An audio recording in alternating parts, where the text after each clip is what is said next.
Needs a ಪಬ್ಲಿಕ್ನ ಎಲ್ಲ ವೀಕ್ಷಕರಿಗೆ ನಮಸ್ಕಾರ. ಸ್ನೇಹಿತರೆ, ನಿಮ್ಮ ಯೂಟ್ಯೂಬ್ ಚಾನಲ್ ನೀಡ್ಸ್ ಅ ಪಬ್ಲಿಕ್ಗೆ 1 ಮಿಲಿಯನ್ ಸಬ್ಸ್ಕ್ರೈಬರ್ಸ್ನ ಒಂದು ಸಂಭ್ರಮ ಅಂತ ಹೇಳ್ಬೋದು. 1 ಮಿಲಿಯನ್ ಸಬ್ಸ್ಕ್ರೈಬರ್ಸ್ ಆಗಿ ಸುಮಾರು ಒಂದು ವರ್ಷನೇ ಆಗ್ತಾ ಬಂತು ಅಂತ ಹೇಳ್ಬೋದು. ಇವನ್ ಅದಕ್ಕೆ ಗೋಲ್ಡನ್ ಪ್ಲೇ ಬಟನ್ ಸಹಿತ ತುಂಬ ಒಂದು ತಿಂಗಳ ಹಿಂದೆನೇ ಬಂದಿತ್ತು. ಬಟ್ ಒಂದು ಶುಭ ಸಂದರ್ಭಕ್ಕೆ ನಾವು ವೇಟ್ ಮಾಡ್ತಾ ಇದ್ವಿ. ಅದನ್ನೊಂದು ವಿಶೇಷ ವ್ಯಕ್ತಿಗಳಿಂದ, ವಿಶೇಷ ಮಕ್ಕಳಿಂದ ಅನ್ಬಾಕ್ಸಿಂಗ್ ಮಾಡಬೇಕಂತ ವೇಟ್ ಮಾಡ್ತಾ ಇದ್ವಿ. ಸೊ ಹಾಗಾಗಿ ನಾವು ಇವತ್ತು ಹಾವೇರಿ ನಗರದಲ್ಲಿರ್ತಕ್ಕಂಥ ವಿಶೇಷ ಮಕ್ಕಳ ಆಶ್ರಮದಲ್ಲಿ ಈ ಒಂದು ಗೋಲ್ಡನ್ ಪ್ಲೇ ಬಟನ್ ನಾವು ಅನ್ಬಾಕ್ಸಿಂಗ್ ಮಾಡುವುದರ ಜೊತೆಗೇನೆ ಅನ್ನ ಸಂತರ್ಪಣೆ ನಾವು ಹಮ್ಮಿಕೊಂಡಿದ್ದೀವಿ. ಈ ಒಂದು ಅನ್ನ ಸಂತರ್ಪಣೆಗೆ ಬೇಕಾದಂಥ ಎಲ್ಲ ಒಂದು ತರಕಾರಿಗಳನ್ನು ನಾವು ರೈತ ಸಂತಿನಲ್ಲಿ ಖರೀದಿ ಮಾಡ್ತಕ್ಕಂಥ ಒಂದು ವಿಶೇಷವಾದ ಒಂದು ಕಾಳಜಿನೆಲ್ಲ ವಹಿಸ್ತಾ ಇದ್ದೀವಿ ಅಂತ ಹೇಳ್ಬೋದು. ಸೊ ಹಾಗಾಗಿ ಈ ಒಂದು ಅನ್ಬಾಕ್ಸಿಂಗ್ನ ಮತ್ತು ಅನ್ನ ಸಂತರ್ಪಣೆನ ಸಂಪೂರ್ಣವಾಗಿ ನಿಮಗೆ ಒಂದು ವಿಡಿಯೋ ಮೂಲಕ ತೋರಿಸ್ತಕ್ಕಂಥ ಒಂದು ಪ್ರಯತ್ನವನ್ನು ಮಾಡ್ತಾ ಇದ್ದೀವಿ. ವಿಡಿಯೋನ ಸ್ಕಿಪ್ ಮಾಡದೆ ಕೊನೆವರೆಗೂ ನೋಡಿ. ಈ ಕಾರ್ಯಕ್ರಮವನ್ನು ನಾವು ಭಾನುವಾರ ಇಟ್ಕೊಂಡಿರೋದ್ರಿಂದ ಹಾವೇರಿಯ ಬಸವೇಶ್ವರ ನಗರದ ರೈತ ಸಂತೆ ನಮಗೆ ಎಲ್ಲ ಫ್ರೆಶ್ ತರಕಾರಿ ತಗೊಳ್ಳೋಕ್ಕೆ ತುಂಬ ಅನುಕೂಲ ಆಯಿತು ಅಂತ ಹೇಳ್ಬೋದು. ನೋಡ್ತಾ ಇದ್ದೀರಾ, ತುಂಬ ಒಳ್ಳೊಳ್ಳೆ ತರಕಾರಿಗಳು ಈ ರೈತ ಸಂತೆಯಲ್ಲಿ ನಮಗೆ ಸಿಗುತ್ತೆ.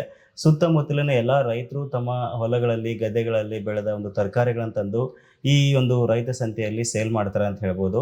ಸಾಮಾನ್ಯವಾಗಿ ಹಾವೇರಿ ನಗರದಲ್ಲಿ ಗುರುವಾರಕ್ಕೊಮ್ಮೆ ಸಂತೆ ಆಗುತ್ತೆ.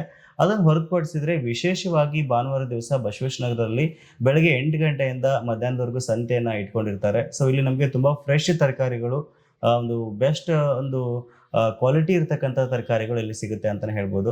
ಆ್ಯಕ್ಚುಲಿ ನನಗೆ ಅಷ್ಟೊಂದು ತರಕಾರಿಗಳು ಏನೇನೆಲ್ಲ ತೊಗೋಬೇಕು ಅಂತ ಗೊತ್ತಾಗ್ತಾ ಇರಲಿಲ್ಲ. ಬರೆದು ಕೊಟ್ಟಿದ್ರು, ಸ್ಟಿಲ್ ನಾವು ಭಟ್ರನ್ನ ನಮ್ಮ ಜೊತೆ ಕರ್ಕೊಂಬಂದಿದ್ವಿ. ಏನಕ್ಕೆ ಅಂತಂದರೆ ಎಕ್ಸ್ಟ್ರಾ ಏನಾದರೂ ಅವ್ರಿಗೆ ಬೇಕಾಗಿತ್ತು ಅಂದರೆ ತಗೊಳ್ಳಿ ಅನ್ನೋ ಒಂದು ಉದ್ದೇಶ ನಮ್ಮದಾಗಿತ್ತು.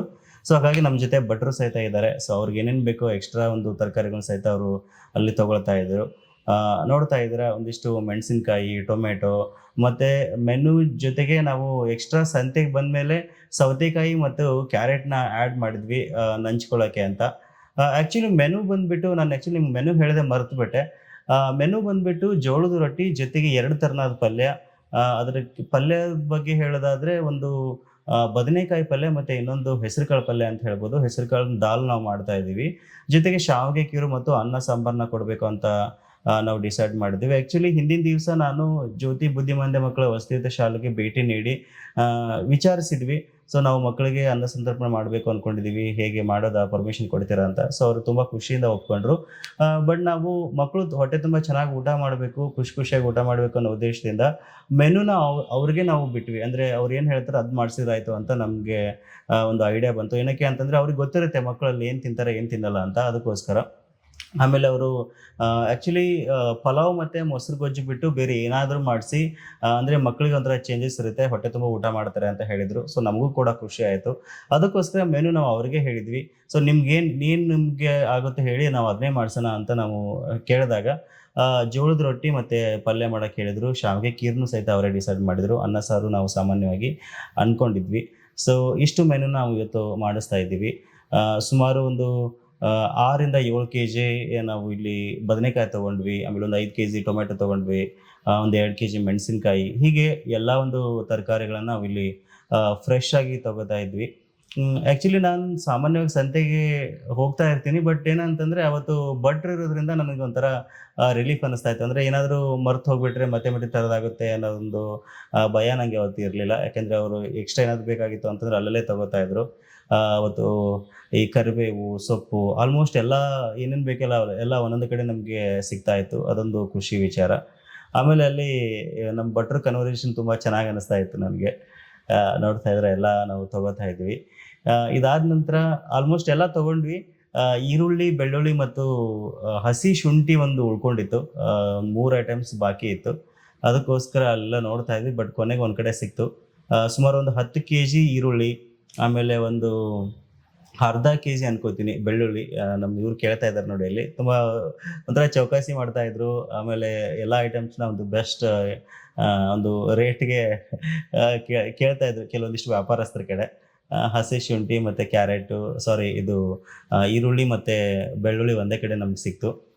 ಆಲ್ಮೋಸ್ಟ್ ಎಲ್ಲನೂ ಒಂದು ಹಾಫ್ ಆನ್ ಅವರಲ್ಲಿ ಪರ್ಚೇಸ್ ಮುಗೀತು ಅಂತ ಹೇಳ್ಬೋದು. ಯಾಕಂದರೆ ಎಲ್ಲ ಒಂದೇ ಕಡೆ ಸಿಗ್ತಾ ಇರೋದ್ರಿಂದ ಬೇಗ ಎಲ್ಲ ನಮ್ದು ಮುಗೀತು. ಏನಕ್ಕೆ ಅಂತಂದರೆ 1:30ಗೆ ಮಕ್ಳಿಗೆ ಊಟ ಕೊಡೋದು ಒಂದು ಟೈಮಿಂಗ್ ಫಿಕ್ಸ್ ಆಗಿತ್ತು. ಅಷ್ಟರಲ್ಲೇ ಅಡುಗೆ ಸಹಿತ ಮಾಡಬೇಕಾಗಿತ್ತು ನಾವು. ಸೊ ಹಾಗಾಗಿ ಆಲ್ಮೋಸ್ಟ್ ಎಲ್ಲ ತೊಗೊಂಡು ನಮ್ಮ ಕಾರ್ ಕಡೆ ಇವಾಗ ನಾವು ಹೋಗ್ತಾ ಇದ್ದೀವಿ. ನೋಡ್ತಾ ಇದ್ರೆ ಒಂದು 4 ರಿಂದ 5 ಬ್ಯಾಗಲ್ಲೆಲ್ಲ ಆಯಿತು. ಈ ಹಿಂದಿನ ದಿವಸನೇ ನಾನು ದಿನಸಿ ತೊಗೊಂಡು ಇಟ್ಕೊಂಡಿದ್ದೆ. ಯಾಕಂದರೆ ಒಂದೇ ದಿವಸದಲ್ಲಿ ಎಲ್ಲ ತೊಗೊಳ್ಳೋದು ಅಂತಂದರೆ ನಿಮ್ಗೆ ಗೊತ್ತು ಆಗಲ್ಲ ಅಲ್ವಾ. ಅದಕ್ಕೋಸ್ಕರನೇ ನೋಡ್ತಾ ಇದ್ರೆ ನನ್ನ ಕಾರ್ಡಿಕ್ನಲ್ಲಿ ಆಲ್ಮೋಸ್ಟ್ ಎಲ್ಲ ದಿನಸಿ ಏನೇನು ಬೇಕೋ ಅಡುಗೆಗೆಲ್ಲ ತೊಗೊಂಡು ರೆಡಿ ಇಟ್ಕೊಂಡಿದ್ದೆ ಹಿಂದಿನ ದಿವಸನೇ.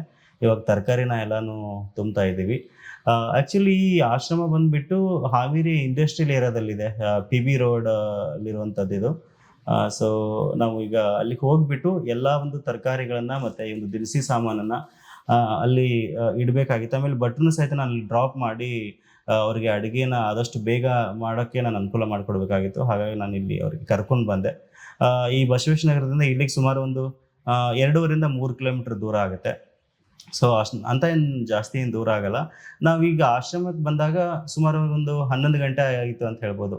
ಆ್ಯಕ್ಚುಲಿ ಲೇಟೇ ಇದು.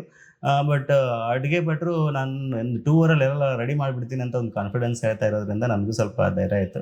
ಹಾಗಾಗಿ ಎಲ್ಲ ದಿನಸಿಗಳನ್ನು ತರಕಾರಿಗಳನ್ನು ಎಲ್ಲ ನಾವು ಈಗ ತೊಗೊಂಡು ಆಶ್ರಮದ ಒಳಗಡೆ ಹೋಗ್ತಾ ಇದ್ದೀವಿ. ಈವನ್ ನಮ್ಮ ಟೀಮ್ ಮೆಂಬರ್ಸು ಮತ್ತು ಫ್ರೆಂಡ್ಸು ಅವ್ರು ತುಂಬ ಜನ ನಮ್ಗೆ ಹೆಲ್ಪ್ ಮಾಡಿದ್ರು. ಆ್ಯಕ್ಚುಲಿ ನಮ್ಗೆ ತುಂಬ ಖುಷಿ ಆಯಿತು. ಅವರಿಗೆಲ್ಲ ನಾವು ಖಂಡಿತವಾಗ್ಲೂ ಥ್ಯಾಂಕ್ಸ್ ಹೇಳಬೇಕು. ಇವ್ರು ಸಂದೀಪ್ ನಿಮ್ಗೆ ಗೊತ್ತು ಅನ್ಕೋತೀನಿ, ಜವಾರಿ ಮಂದಿ ಯೂಟ್ಯೂಬ್ ಒಂದು ಚಾನಲ್ ನೋಡಿರ್ತೀರ. ತುಂಬ ಚೆನ್ನಾಗಿ ಕಾಮಿಡಿ ವಿಡಿಯೋಸ್ಗಳನ್ನು ಮಾಡ್ತಾ ಇರ್ತಾರೆ, ಕೆಲವೊಂದು ಶಾರ್ಟ್ ಮೂವಿಗಳು ಸಹಿತ ಮಾಡ್ತಿರ್ತಾರೆ. ಸೊ ಒಂದು ಮಕ್ಕಳ ಆಶ್ರಮಕ್ಕೆ ನಾವಿವಾಗ ಎಂಟ್ರಿ ಕೊಡ್ತಾ ಇದ್ದೀವಿ.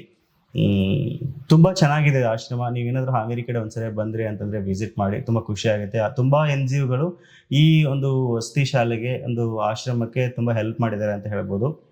ನೋಡ್ತಾ ಇದ್ದಾರೆ ತುಂಬ ನೀಟಾಗಿ ಕ್ಲೀನಾಗಿ ಸಖತ್ತಾಗಿ ಆಶ್ರಮವನ್ನು ಇಟ್ಕೊಂಡಿದ್ದಾರೆ.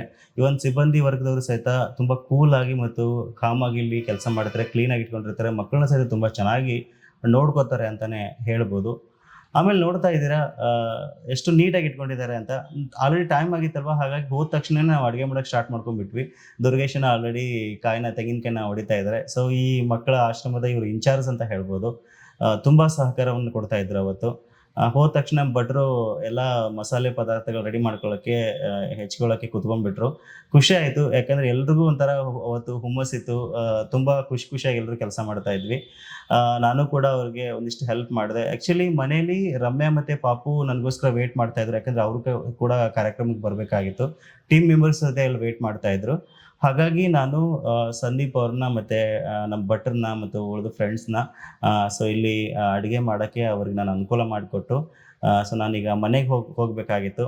ಯಾಕೆಂದರೆ ಸಿಲಿಂಡ್ರ್ ಒಲೆ ಒಂದೇ ಇತ್ತು, ಸಿಲಿಂಡ್ರ್ ಒಲೆ ತರಬೇಕಾಗಿತ್ತು. ಅದಾದ ನಂತರ ಮನೇಲಿ ರಮ್ಯಾ ಪಾಪು ಇದ್ದರು, ಅವ್ರನ್ನೂ ಕರ್ಕೊಂಬರ್ಬೇಕಾಗಿತ್ತು. ಆಮೇಲೆ ಬಸ್ ಸ್ಟ್ಯಾಂಡಲ್ಲಿ ಟೀಮ್ ಮೆಂಬರ್ಸ್ ಆದ ಪ್ರತಿಭಾ ಮತ್ತು ಅಶ್ವಿನಿ ಸಹಿತ ವೆಯ್ಟ್ ಮಾಡ್ತಾಯಿದ್ರು. ಸೊ ಅವ್ರನ್ನೂ ಕೂಡ ನಾನು ಪಿಕಪ್ ಮಾಡಬೇಕಾಗಿತ್ತು. ಹಾಗಾಗಿ ನಾನೀಗ ಮನೆಗೆ ಹೋಗಿ ರೆಡಿ ಆಗಿಬಿಟ್ಟು ಅವ್ರನ್ನೆಲ್ಲ ಕರ್ಕೊಂಡು ಬರೋಕ್ಕೆ ನಾನು ಹೋಗ್ತಾ ಇದ್ದೀನಿ. ಅಷ್ಟರಲ್ಲಿ ನೋಡ್ತಾ ಇದ್ರೆ ಭಟ್ರೆಲ್ಲ ರೆಡಿ ಮಾಡ್ಕೊತಿದ್ದಾರೆ. ತುಂಬ ಖುಷಿ ಆಗ್ತಾಯಿತ್ತು, ತುಂಬ ಸ್ಪೀಡಾಗಿ ಕೂಡ ವರ್ಕ್ ಆಗ್ತಾಯಿತ್ತು. ಇವಾಗ ನಾನು ಆಶ್ರಮಕ್ಕೆ ಇವ್ರನ್ನೆಲ್ಲರನ್ನೂ ಕರ್ಕೊಂಬರೋಷ್ಟರಲ್ಲಿ ಒಂದು 12 ಗಂಟೆನೇ ಆಯಿತು ಅಂತ ಹೇಳ್ಬೋದು.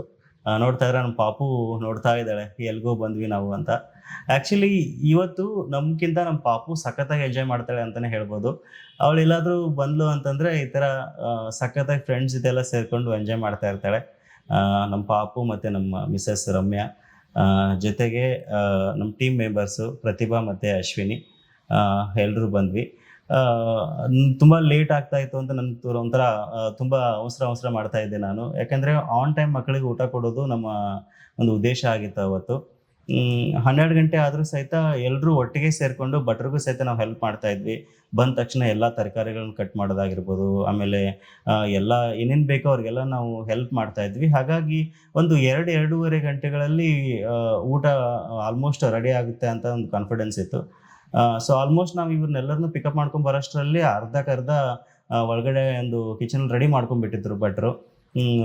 ರಮ್ಯಾ ಮತ್ತು ಪ್ರತಿಭಾ, ಆಮೇಲೆ ಮೋನಿಶ್ ಅವ್ರು ನಾನು ನಿಮ್ಗೆ ಪರಿಚಯ ಮಾಡಿಕೊಡೋದು ಮರೆತೆ. ಸೊ ಮೋನಿಶ್ ಅವರು ಸಹಿತ ನಮ್ಮ ಟೀಮ್ ಮೆಂಬರ್ ಅಂತ ಹೇಳ್ಬೋದು. ಸೊ ಎಲ್ಲರೂ ಭಟ್ರಿಗೆ ಏನೇನು ಬೇಕೋ ಎಲ್ಲನೂ ಹೆಚ್ಚಿಕೊಡ್ತಾಯಿದ್ರು. ಜೊತೆಗೆ ನಮ್ಮ ಪಾಪು ಸಹಿತ ಸಖತ್ತಾಗಿ ಎಂಜಾಯ್ ಮಾಡ್ತಾಯಿದ್ಲು, ಕೈಯಲ್ಲಿ ಫೋನ್ ಹಿಡ್ಕೊಂಡು ಎಲ್ಲರ ಜೊತೆ ಎಂಜಾಯ್ ಮಾಡಿಕೊಂಡು ಒಂದು ಡೇನ ಸಖತ್ತಾಗಿ ಎಂಜಾಯ್ ಮಾಡ್ತಾಯಿದ್ಲು ಅವಳು.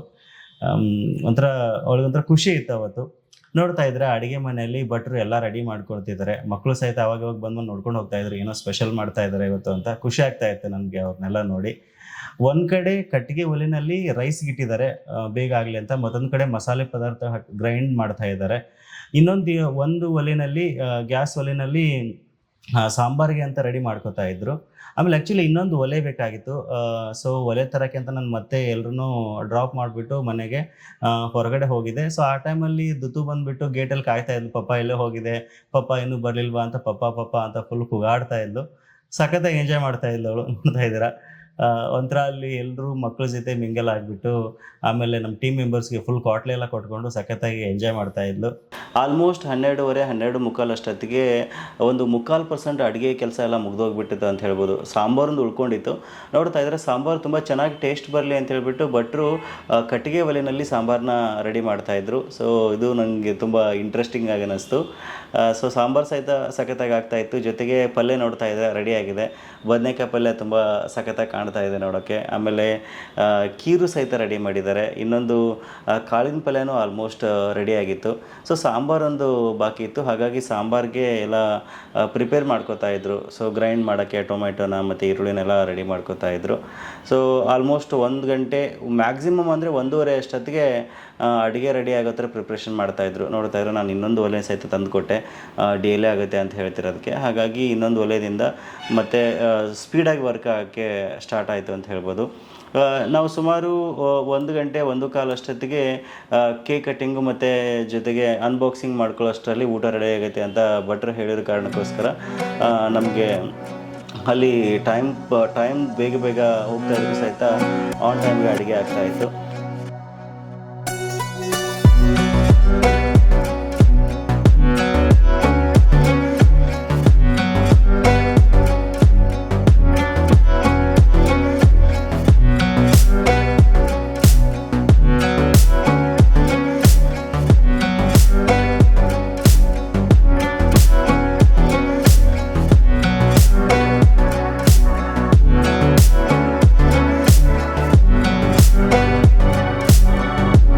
ಹಿಂಗೆ ಓಪನ್ ಮಾಡ್ರಿ, ಹಿಂಗೆ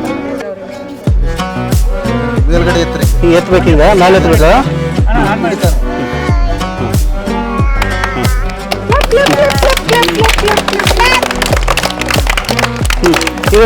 ಇದು ತೆಗಿರಿ, ಇದನ್ನು ತೆಗಿರಿ, ಇದು ತೆಗಿರಿ ತೆಗಿರಿ.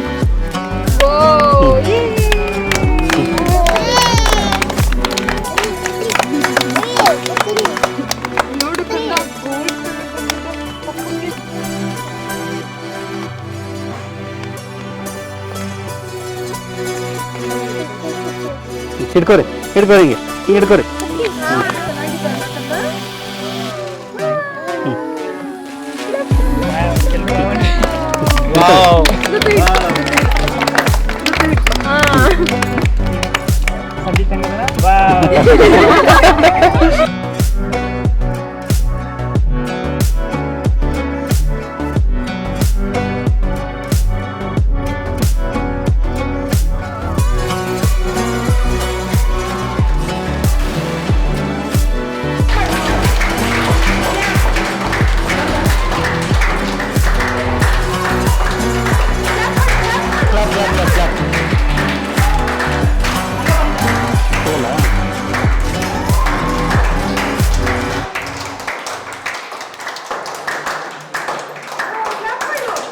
ಮಕ್ಕಳಿಗೆ ಊಟ ಕೊಡೋಷ್ಟರಲ್ಲಿ ಆಲ್ರೆಡಿ 1:30 1:45 ಆಗಿತ್ತು. ಒಂದು 15 ನಿಮಿಷ ಲೇಟ್ ಆಗಿಬಿಡ್ತು.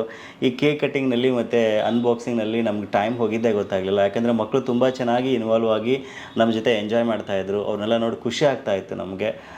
ಸೊ ನೋಡ್ತಾ ಇದ್ರೆ ಊಟಕ್ಕೆ ಬಡಿಸ್ತಾ ಇದ್ವಿ.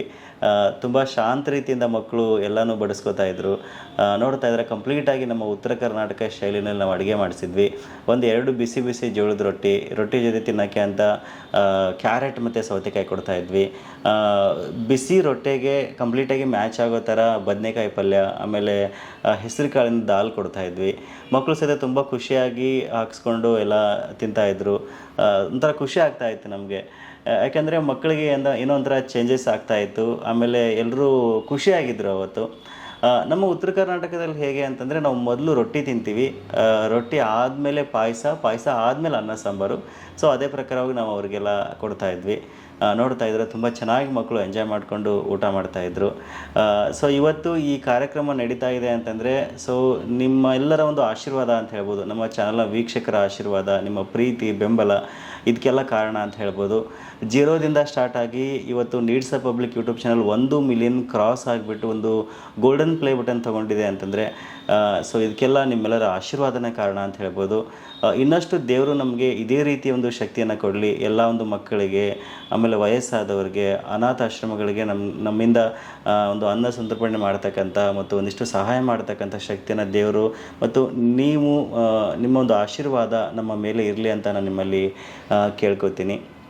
ಸೊ ಆಲ್ಮೋಸ್ಟ್ ತುಂಬ ಎಲ್ಲರೂ ಎಂಜಾಯ್ ಮಾಡ್ತಾಯಿದ್ರು. ನಮ್ಮ ಟೀಮ್ ಮೆಂಬರ್ಸ್ ಎಲ್ಲರೂ ಮಕ್ಕಳ ಜೊತೆ ಇನ್ವಾಲ್ವ್ ಆಗಿ ಅವತ್ತು ನಾವು ಎಲ್ರಿಗೂ ಊಟ ಕೊಟ್ವಿ. ತುಂಬ ಖುಷಿ ಆಯಿತು.